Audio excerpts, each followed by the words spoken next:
এভাবে একবার এঁচোড় বানিয়ে খেলে তাহলে অন্যরকমভাবে এঁচোড় বানিয়ে খেতে ইচ্ছা করবে না, এত দুর্দান্ত খেতে। তো হ্যালো এভরিওয়ান, সবাই কেমন আছো? আমি ভীষণ ভালো আছি। তো আজকে আমি তোমাদের বানিয়ে দেখাবো একদম বিহারি স্টাইলে এঁচোড়ের রেসিপি। আর এইভাবে একবার বানিয়ে দেখো, তারপর আমাকে কমেন্টে জানিও যে তোমাদের কেমন লাগলো। তো দেখো, প্রথমে আমি এখানে একটা এঁচোড় নিয়ে নিয়েছি।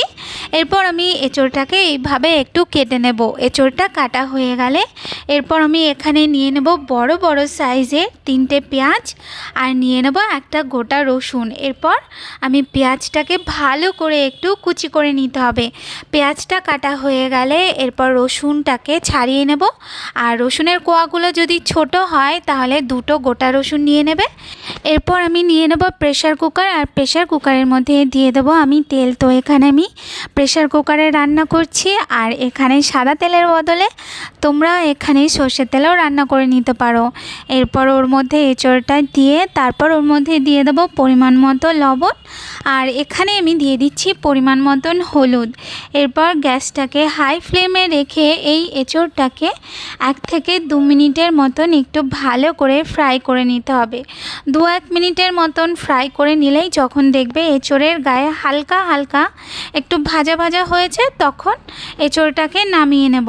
তো এঁচোড়টা আমি নামিয়ে নিয়ে এরপর আমি ওই তেলের মধ্যেই দিয়ে দেবো 2টো তেজপাতা ফোড়ন, আর দিয়ে দেবো 2-3টের মতন শুকনো লঙ্কা, আর কয়েকটা গোটা গরম মশলা, আর আমি ওর মধ্যে দিয়ে দেবো কয়েকটা গোলমরিচ। তো এরপর ভালো করে একটু নাড়িয়ে চাড়িয়ে নিয়ে তারপর আমি ওর মধ্যে দিয়ে দেবো পেঁয়াজ কুচিটা, আর আমি ওর মধ্যে দিয়ে দেবো যে রসুনটাকে ছাড়িয়ে নিয়েছিলাম সেই রসুনটা। এরপর হালকা হাতে এটাকে একটু নাড়িয়ে চাড়িয়ে নিয়ে তারপর আমি ওর মধ্যে দিয়ে দেবো, এখানে আমি আদা আর লঙ্কাকে আধা ভাঙা করে নিয়েছি। এখানে কিন্তু আদা আর লঙ্কার পেস্ট দেবো না, এটাকে এইভাবে আধা ভাঙা করে দিতে হবে। তারপর হালকা হাতে একটু নাড়িয়ে নিয়ে তারপর প্রেশার কুকারটাকে বন্ধ করে গ্যাসটা মিডিয়াম করে একটা সিটি দিয়ে নেব। একটা সিটি হয়ে গেলেই তারপর প্রেশার কুকারটাকে খুলে নিয়ে এরপর দেখবে যে পেঁয়াজটা একদম সেদ্ধ হয়ে গেছে, আর পেঁয়াজের কালারটাও একদম চেঞ্জ হয়ে গেছে। এরকম অবস্থায় চলে আসলে তখন ওর মধ্যে আমি দিয়ে দেবো বেশ খানিকটা টমেটো। তো এখানে আমি একদম বড় বড় সাইজের 2টো টমেটো দিয়ে দিয়েছি। এরপর আমি ওর মধ্যে দিয়ে দেবো 2 চামচের মতন লঙ্কার গুঁড়ো, আর দিয়ে দিচ্ছি 1 চামচের মতন ধনে গুঁড়ো, আর দিয়ে দেবো 1.5 চামচের মতন জিরে গুঁড়ো। এরপর আমি ওর মধ্যে দিয়ে দেবো পরিমাণ মতন একটু লবণ। তো এখানে আমি 1 চামচের মতন লবণ দিয়ে দিয়েছি। এরপর আমি ওর মধ্যে দিয়ে দিচ্ছি পরিমাণ মতন একটুখানি হলুদ গুঁড়ো। এরপর মশলাটাকে একটু হালকা হাতে একটু নাড়িয়ে চাড়িয়ে নিতে হবে।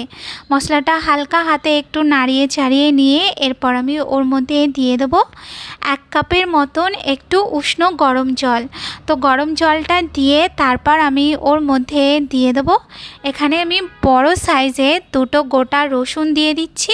রসুনটা দেওয়া হয়ে গেলে এরপর গ্যাসটা মিডিয়াম রেখে এরপর প্রেশার কুকারে 2টো সিটি দিয়ে নেব। 2টো সিটি হয়ে গেলে তারপর প্রেশার কুকারটা খুলে সবার ফার্স্টে রসুনগুলোকে বাইরে বের করে নিয়ে এরপর যে মশলা আর টমেটোটা রয়েছে সেটাকে হাতার সাহায্যে এইভাবে একদম স্ম্যাশ করে নিতে হবে। তো দেখবে একদম সুন্দর স্মুথ একটা গ্রেভির মতন হয়ে গেছে।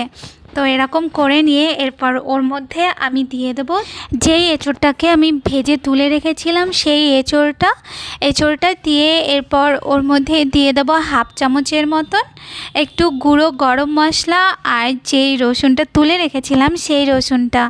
এরপর ভালো করে একটু 2 থেকে 1 মিনিটের মতন একটু নাড়িয়ে চাড়িয়ে নিতে হবে সব কিছুর সাথে।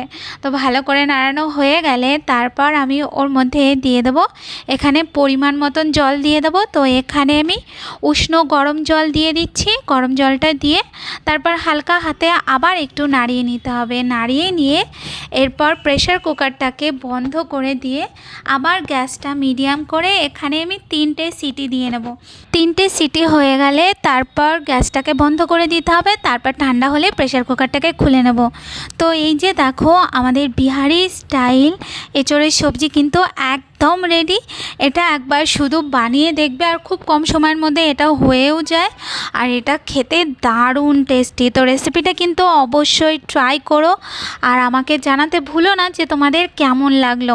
আজ তাহলে এই পর্যন্ত, দেখা হচ্ছে নতুন রেসিপির সাথে। আজকের মতন তাহলে টাটা।